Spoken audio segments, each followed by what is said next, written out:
15 kilometre. ये वो distance है जिसको कवर करके मेरी एक स्टूडेंट कोचिंग आती थी। चाहे सर्दी हो, चाहे गर्मी हो, चाहे बरसात हो। और घर से कोचिंग तक के रास्ते कुछ इस तरीके से थे।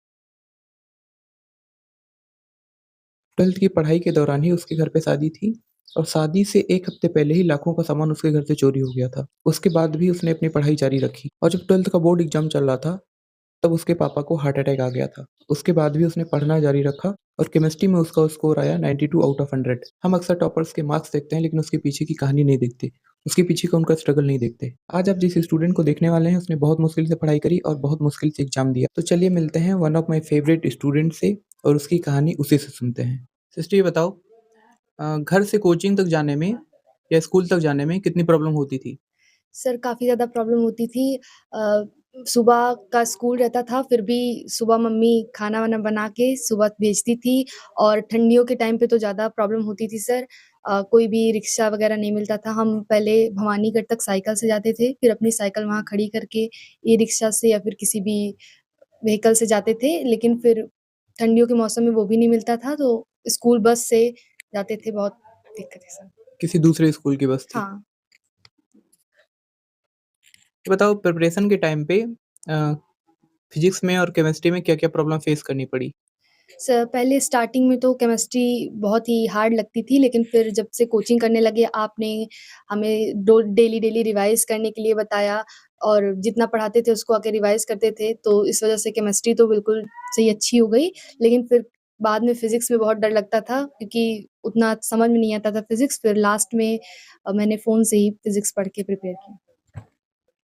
ये बताओ 12th में प्रिपरेशन के टाइम पे, बोर्ड की प्रिपरेशन के टाइम पे, घर पे फैमिली में क्या इश्यू हुआ था और पापा के साथ क्या हुआ था? सर घर में भी स्टार्टिंग में थोड़ी दिक्कत आ गई थी, दीदी की शादी के टाइम पे सारी ज्वेलरी वगैरह चोरी हो गई थी, तो इस वज़ह से दिक्कत आ गई थी, उसमें थोड़ा टेंशन था। फिर लास्ट में जब एग्ज़ाम एकदम नज़दीक आ गया जनवरी में फिर पापा की तबीयत ख़राब हो गई, उनको हार्ट अटैक की प्रॉब्लम हो गई थी, तो इस वज़ह से थोड़ा डिस्ट्रैक्शन हो गया था, लेकिन फिर बाद में समझ में ठीक है। ये बताओ कि केमिस्ट्री की प्रिपरेशन में कोई शॉर्ट बुक ली थी या फिर कैसे प्रिपेयर करी उसको? सर मैंने कोई भी साइड बुक नहीं ली थी, सिर्फ़ आपकी ही पढ़ाई हुई नोट्स से मैंने पढ़ाई की, रिवाइज़ किया और आपने जो बताया था कि एग्ज़ाम के टाइम पे उसको अनसॉल्व सॉल्व करो, तो वही सॉल्व करके 2 इयर्स का तो प्रिपरेशन की थी सर। 2 साल का और ज़्यादा? 2 साल का। 2 साल का? हाँ, बोले तो 3 साल का थे हम। लेकिन 2 साल का ही किए थे सर। ठीक है। ये बताओ कि 12th की प्रिपरेशन में सारे सब्जेक्ट्स में से सबसे मुश्किल सब्जेक्ट कौन-सा था? सर मेरे लिए सबसे टफ़ सब्जेक्ट वो फ़िज़िक्स था, जो मतलब बिल्कुल भी मुझे समझ में नहीं आती थी। 11th से फ़िज़िक्स से मेरा इंटरेस्ट चला गया था, लेकिन फिर लास्ट में थोड़ा मैंने मैथ पे कम फ़ोकस किया, तो मुझे मैथ भी थोड़ा हार्ड लगने लगी थी, लेकिन फिर बाद में सब हैंडल कर लिए। फ़िज़िक्स में इसी वज़ह से थोड़ा कम नंबर आया।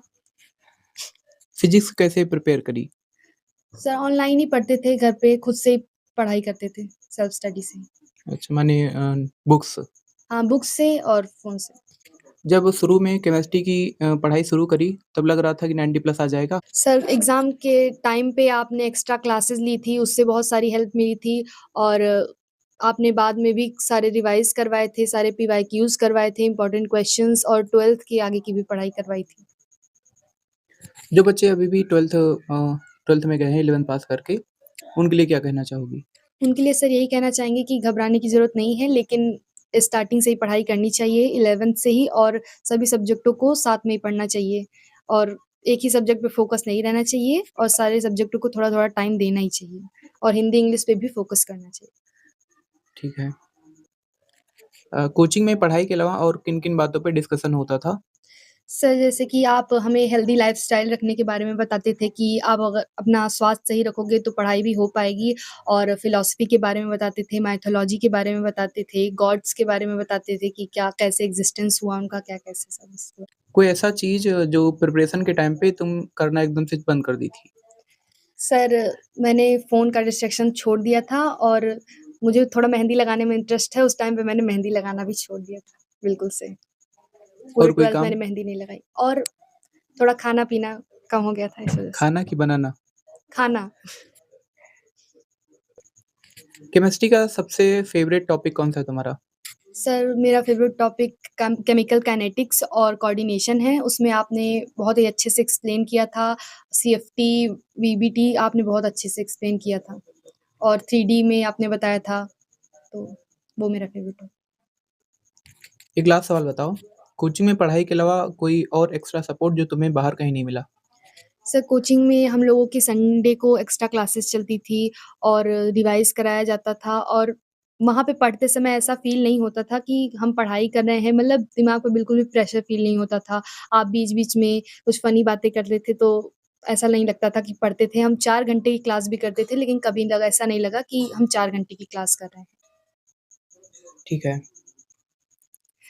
तो सर आपने कोचिंग में एक्स्ट्रा सपोर्ट ये दिया था कि मतलब हमको बिलीव कराया था कि हाँ, केमिस्ट्री टफ़ नहीं है और आपके पढ़े हुए सभी बच्चे 90 प्लस लाएँगे, ये कन्फर्म है और मैं सभी बच्चों को कोचिंग जॉइन करने के लिए कहना चाहती हूँ। एग्ज़ाम हॉल में जब केमिस्ट्री का पेपर सामने आया तब कैसा लग रहा था पेपर देख के? सर पहले स्टार्टिंग में जब पेपर देखा तो स्टार्टिंग में तो काफ़ी ईज़ी क्वेश्चन्स आए थे और लास्ट में भी सारे आपने इतने अच्छे से पढ़ाया था, सारे सवाल सॉल्व कराए थे, ऐसा देख के लग नहीं रहा था कि कोई नया चीज़ देख रहे हैं। हमने इतना पेपर सॉल्व कर लिया था कि अच्छा लग रहा था, पेपर बहुत ईज़ी लग रहा था। ठीक है। कुछ और जो अपने तरफ से बोलना चाहोगी? क्या बोले सर? रुकिए पहले। सर अपनी तरफ से यही बोलना चाहेंगे कि बिना स्ट्रगल के कुछ भी नहीं मिलता है और मेहनत करनी पड़ती है, बिना मेहनत के ना पैसा मिलेगा, ना पढ़ाई, कुछ भी नहीं और मेहनत तो करनी पड़ेगी सर। मैं इतना ही कहना चाहती हूँ, थैंक यू सर।